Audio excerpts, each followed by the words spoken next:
Today it's difficult for people to get it when I tell them of how I grew up in a village. It's difficult to comprehend how that has led into what we today do at Fort Canvas. So it began with the passion for visuals. I grew up in my dad's village, literally. I didn't want the books, I just wanted the covers. There was always an attraction to every form of media communication I could find in the house, from calendars to brochures to profiles. I would go through all forms of university prospectus I could find. There were a lot of these prints, and I just really wanted to make things beautiful, but there had to be the skill, there had to be the learning, there had to be the information. And when I had access to technology, when I was able to maximize technology, it became the platform for me to learn the skill I needed to gain. It became a platform for me to connect and see what designers are doing all over the world. Setting up a team which today hardly ever comes together in a physical environment has been with the presence of technology. So we're able to collaborate with clients from everywhere across the world. We're able to save files, organize files, collaborate on documents, co-create ideas. So technology has continued to shatter the barriers that would have stood in our way, on the way of our innovation. So from that small dream to the really great things we do today, technology continues to be a catalyst for our work.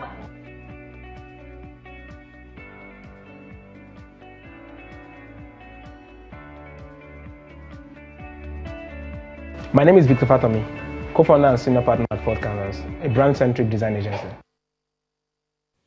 All right, welcome back. Yes, that's my guest here, Victor Fatomi. He's the art director, co-founder and CEO at Fort Canvas, which is a brand consulting and design agency. Did I leave anything else? I don't know. Because your bio is really long. You are quite a heavy guy. Not the art director, but co-founder and CEO. Co-founder and CEO. Okay. What does Fort Canvas do?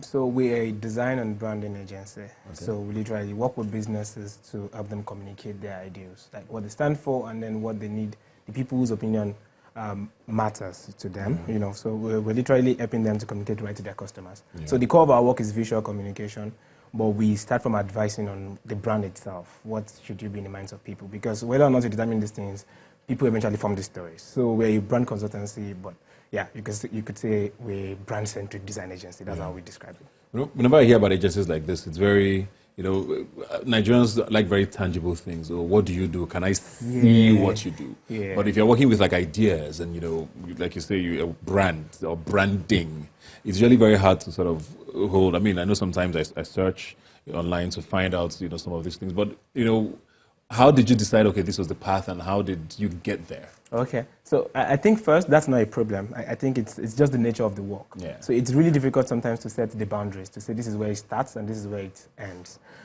Because really, when you think about it, we make buying decisions every day, not for specific logical reasons. You really can't tell sometimes why you like a product or why you choose a product. It just feels right, So someone once said that if a brand, there are brands, the world's leading brands, right? If you destroy all of their physical and tangible assets right now, they'll pick it up in a number of months because their brand really lives in the minds of people. It's not based on the factories. So because people make buying decisions based on emotional reasons, based on something feeling right, not necessarily based on the volume or the kg or this, it also applies that when you're defining it, there's a lot of, you're coming from what the visionaries want to do to what the customers want. You're trying to find a merger between that two. So it's a sort of advisory, consulting, and you're bringing these things to life in specific materials. Yeah. So it's fine that it's a bit, sometimes difficult to say this is where it starts and this is where it ends. It's just how it is. You talked when I was watching the clip earlier before we came on. You talked a lot about maximizing technology, and I think it's the present, the future, pretty much of the world today, whether we like it or not. We live in a world now where it's impossible to run your business effectively and sort of efficiently, without technology, or even start off. Yeah.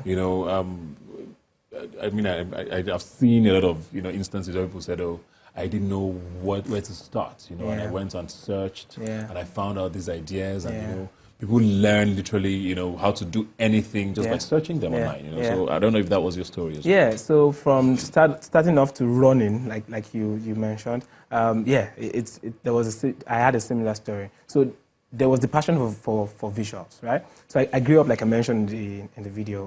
When I saw books, I wasn't really about reading them. I was just attracted to the covers. When I saw calendars, I just wanted to see the pictures. So there was just the love for it, but I wasn't even aware if a career existed for that in the first place. And if a career existed for it, definitely there had to be some sort of expertise. How exactly do you do these things? And then, so technology made that very important bridge between, so there were specific learnings and trainings that I could have done. I couldn't pick up some of them due to school, but then on my computers, while my friends would play games and watch movies, I was really catching up on a lot of these things. So technology was really important at that level. There's a lot more that we're able to do today that is easier and faster because we have access to tools. We can always find answers. So, for example, in the process of our work, there's necessarily the research stage where you're trying to find out. So you want to go out there on the street and ask questions, right? But then there's only there's only an extent. There's a limit to how far you can go physically. And then technology really kind of helps to abridge that because you can find out what's happening even outside Nigeria. Even you can find out from the best case studies from across the world.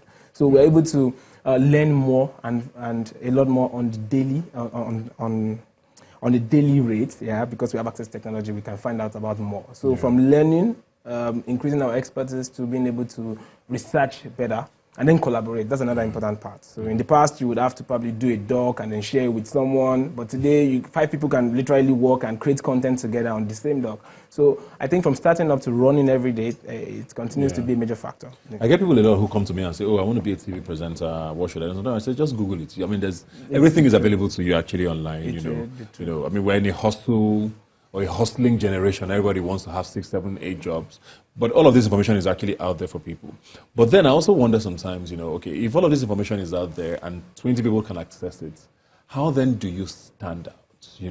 Still using those information out there, what then is it about you that's going to be different? Since everybody is trying to achieve the same thing using the same tool. So, I mean, my question being, how have you fueled your hustle and be able to stand? I mean, you've done work with the federal government. That is not an easy feat, at your age. How have you been able to fuel your hustle in such a way that you stand out so well and, with these resources available to everybody? Okay, great. The resources are available to everybody, but that's because, but then the results are different because the technology is just one piece in a lot of things that would make it up. So there's something before the technology, there's something after it, there's something with the technology. So there's the passion first, which when you're using technology as a tool to learn more and find out more, it's meeting something on ground, right? And then there are the other things you're doing with it. There are the connections. What are the observations you are making every day? What are the things you're learning from your projects every day? What sort of reviews do you do after you find out what you need to find out and then do what you have to do? So there's the pre, there's the post, there's the with, and then that really makes the difference a lot of times because apart from what you can find by accessing the internet, there's also a lot about what you can observe. And then what do you make out of what you find is another thing. So there's a lot of information, but then you need to, there's a way you process that information that you get, which comes from you, which comes from what you learn from other sources, which comes from how open you are to observing changes, how open you are, in this age, you really do not have to, you cannot afford to lock your mind to say these are how things are supposed to be. Sometimes you're even going to read some things online and you're going to make your own version of it in your head to say, this is what I read, but I think this is exactly, there might be something missing here. So I think that makes the difference for when 20 people have an access to the same information and then maybe 2 of them only get to stand out.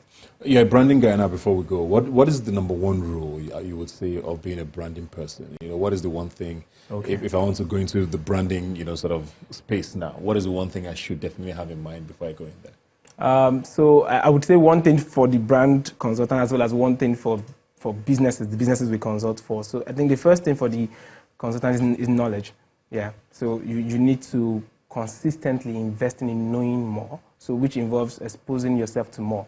And we need to also, you need to find knowledge outside what we currently brand as knowledge. So we refer to knowledge as what you see in videos and what you read. But then there's a lot of knowledge in what you see while you walk on the road every day and what happens in your head throughout that process. So you need to constantly be trying to know more, be exposed to more so that you improve the quality of your instinct. Because there's a lot of instinct and just creative ideas just comes out of nowhere. It's really not coming out of nowhere. It's coming out of something you have been developing gradually, so some subconscious you've been working on. And then I think on the client side, I'll say the number 1 thing for branding generally for businesses trying to maximize branding would be consistency.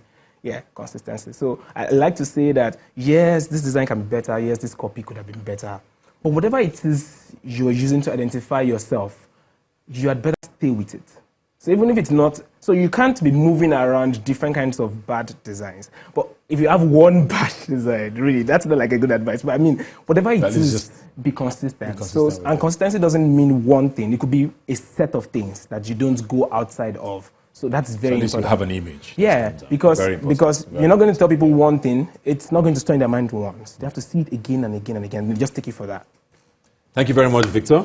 I just want to appeal to the viewers. I mean, we've shared your hustle story, so please share with us your story, your tips. Share screen grabs for us on social media, how, you've used Google to fuel your hustle. Share with us on YNiger, I think that's our handle, YNiger TV, and use the hashtag fuel your hustle, please.